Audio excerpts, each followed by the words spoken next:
आपकी इंग्लिश की worksheet number 71, आपकी इंग्लिश की फर्स्ट राइट बुक के चैप्टर नंबर 11 द प्रपोजल पर बेस्ड है। द प्रपोजल एक प्ले है, एक नाटक है जिसके प्ले राइट नाटककार है एंटोन चेखोव। इस प्ले में 3 इंपॉर्टेंट कैरेक्टर्स हैं। आपसे क्वेश्चन नंबर 1 में बोल रखा है complete the names of the characters from the play. जो 3 इंपॉर्टेंट कैरेक्टर्स हैं प्ले के, उनके नेम्स आपको कंप्लीट करने के लिए बोले हुए हैं। पहला कैरेक्टर है इवान लोमोव का।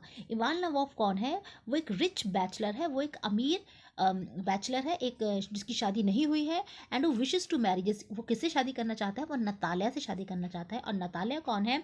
Natalia is daughter of Chubukov. Natalia Chubukov की डॉटर है, उसकी बेटी है। चुबुकोव कौन है? वो himself is a rich man.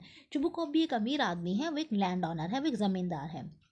All 3 characters, जो प्ले के तीनों करेक्टर्स हैं, लोमोव, नतालिया और चुबुकोव, ये तीनों करेक्टर्स क्या करते रहते हैं? क्वारल करते रहते हैं, झगड़ते रहते हैं ओवर ट्रिवियल इश्यूज। ट्रिवियल का मतलब होता है बहुत मामूली, बहुत छोटी छोटी बातों पर वो झगड़ते रहते हैं। ट्रिवियल इश्यूज पर दे कीप ऑन क्वारलिंग, वो झगड़ा करते रहते हैं। अब आपको क्वेश्चन नंबर 2 में बोल रखा है read the extract from the play and answer the questions. आपको प्ले में से एक एक्सट्रैक्ट पढ़ना है और क्वेश्चंस के क्या देने हैं? आंसर्स देने हैं। तो पहले हम इस एक्सट्रैक्ट को पढ़ लेते हैं। इस एक्सट्रैक्ट में नतालिया और लोमोव के बीच में ऑक्सन मीडोज एक ज़मीन का टुकड़ा है। ऑक्सन मीडोज एक घास का मैदान है, उसके ऊपर झगड़ा हो रहा है। जो नतालिया है वो कहती है कि जो ऑक्सन मीडोज हैं ये मेरे हैं, और जो चुबुकोव है, लोमोव है, वो कहता है ये मेरे हैं। तो उन दोनों के बीच में झगड़ा चल रहा है। तो नतालिया क्या बोलती है?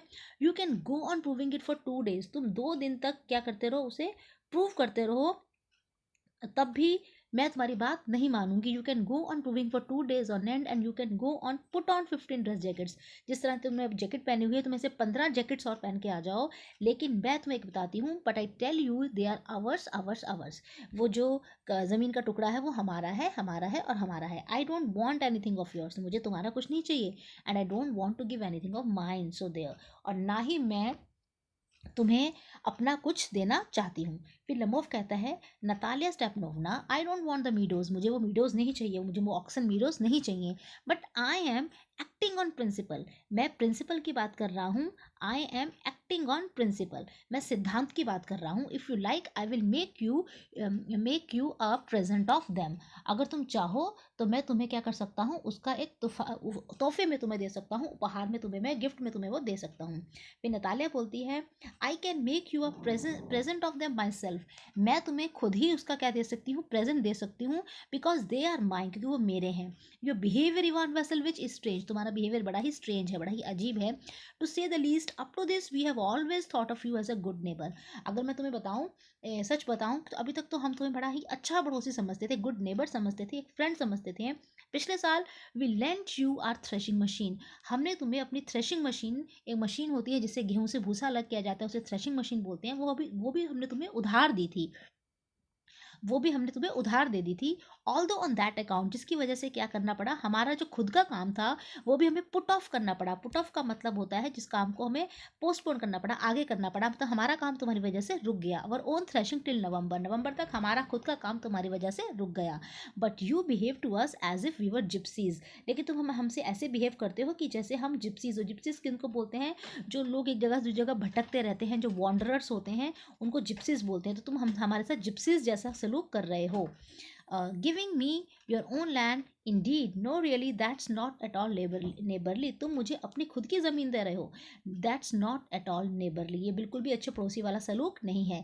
In my opinion it's even impudent. और मेरी बात मानो, मेरी ओपिनियन में तो ये बड़ा ही इम्प्यूडेंट है। इम्प्यूडेंट का मतलब होता है जो बिल्कुल किसी की रिस्पेक्ट नहीं करता, बिल्कुल शेमलेस है। ये तुम्हारा बहुत ही रूड बिहेवियर है, बहुत इम्प्यूडेंट है, बहुत रूड बिहेवियर है। If you want to know, अगर तुम जानना चाहो। अब इस एक्सट्रैक्ट पे बेस आपसे कुछ क्वेश्चन पूछ रखे हैं। पहला क्वेश्चन आपसे पूछ रखा है how does Ivan Lomov feel Natalya's claim to the land. जब नतालिया कहती है कि ये ज़मीन मेरी है, उस पर क्लेम करती है, उस पर अपना हक जताती है, तो लमोव को कैसा फील होता है? क्या वो हैप्पी फील करता है? क्या वो खुश हो जाता है?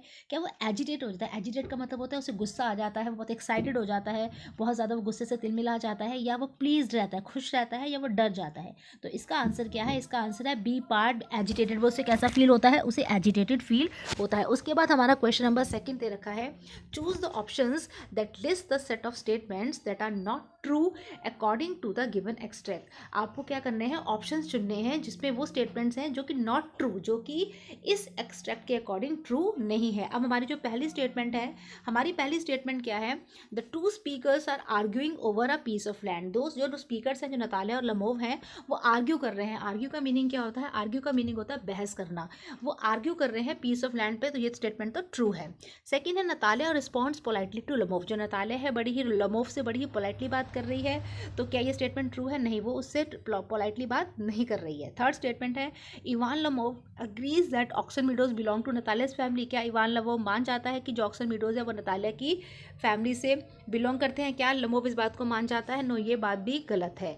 Fourth is the two have known each other since long. दोनों जो नतालिया लमोव है वो बहुत लंबे समय से सिंस लॉन्ग एक दूसरे को जानते हैं। हाँ, ये बात भी ट्रू है।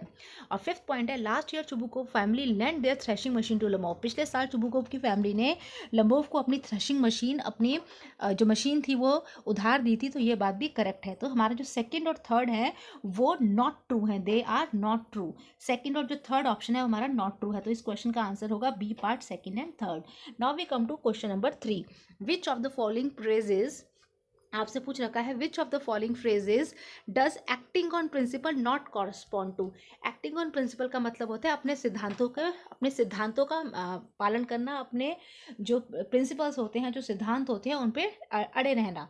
तो इसमें से कौन सी ऐसी स्टेटमेंट है जो कि एक्टिंग ऑन प्रिंसिपल के अकॉर्डिंग उससे रिलेटेड नहीं है?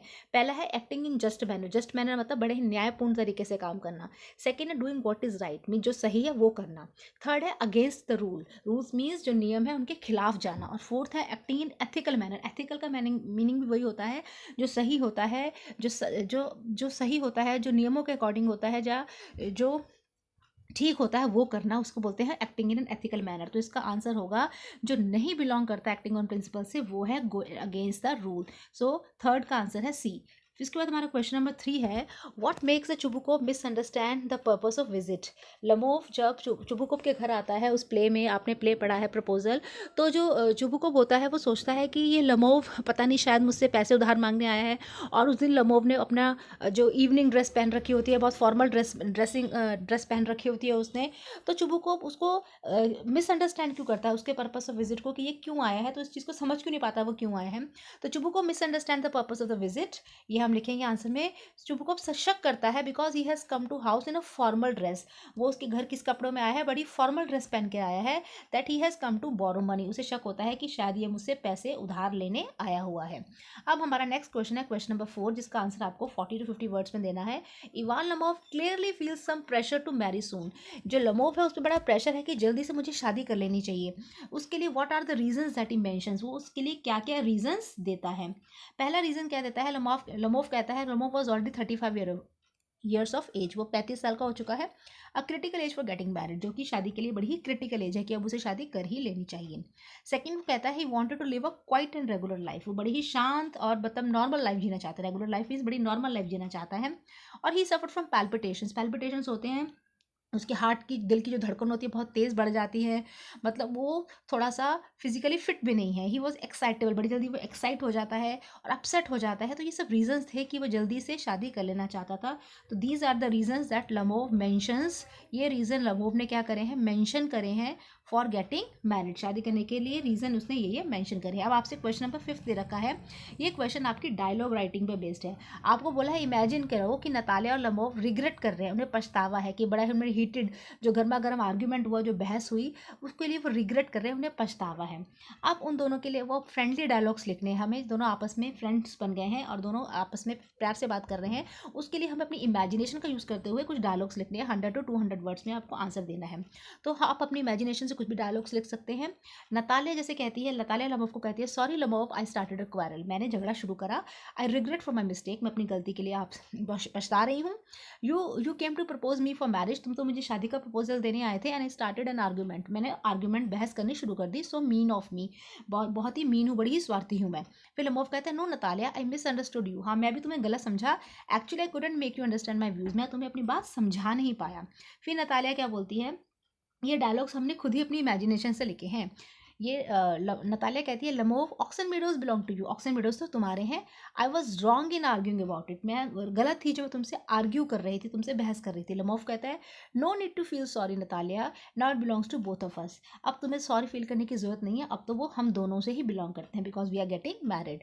And your Squeezer is really a nice dog, उनकी डॉग को लेकर भी लड़ाई होती है। नतालिया के डॉग का नाम स्क्वीज़र होता है, लमोव के डॉग का नाम गेस होता है, तो लमोव कहता है तुम्हारा स्क्वीज़र है वो भी अच्छा डॉग है, इट इज़ नॉट दैट ओवरशोट, पहले उसने उसको ओवरशोट कहा था, जो अच्छा शिकारी नहीं होता उसको ओवरशोट डॉग बोलते हैं, अब वो कह रहे हैं नहीं नहीं वो इतना ओवरशोट भी नहीं है। नतालिया बोलती है शुक्रिया, thanks dear, and your Guess is also lovely one, और फिर वो भी लमोव के डॉग की तारीफ कर देती है, तुम्हारा गेस भी बड़ा लवली डॉग है, उसमें बहुत सारी क्वालिटीज़ हैं। ये सब डायलॉग्स हमने खुद अपनी इमेजिनेशन से लिखे हैं। लमोव Natalia let's forget all arguments and make a new beginning, लमोव कहता है नतालिया चलो भूल जाते हैं इन आर्ग्यूमेंट्स को और एक नई शुरुआत करते हैं। फिर नतालिया बोलती है oh Lomov I was thinking the same, मैं भी यही सोच रही थी, लेट्स मूव अहेड, चलो आगे चलते हैं जीवन में, live a lovely life together, और एक साथ हम मिलकर एक अच्छा जीवन, एक लवली लाइफ जीते हैं। इस तरह से हमने अपनी इमेजिनेशन पर बेस्ड कुछ डायलॉग राइटिंग करी है, जो क्वेश्चन नंबर 5 के आपको आंसर में लिखने हैं, आप कुछ और डायलॉग्स भी लिख सकते हैं। तो आपकी जो इंग्लिश की वर्कशीट थी जो आपके प्ले प्रपोजल पर बेस्ड थी, इसको हमने यहाँ पर डिस्कस करा। इस प्ले के 3 इंपॉर्टेंट कैरेक्टर लमोव, नतालिया और चुपुकोप के बीच में किस चीज़ को लेकर बहस होती है, ऑक्सन मेडोज को लेकर बहस होती है, और किस तरह से फिर बाद में वो बहस डॉग्स पर चली जाती है, स्क्वीज़र और गेस को लेकर उनमें बहस होती है। ये हम आगे के वर्कशीट्स में डिस्कस करेंगे। आज की वर्कशीट्स को हम यहीं पर कंप्लीट करते हैं।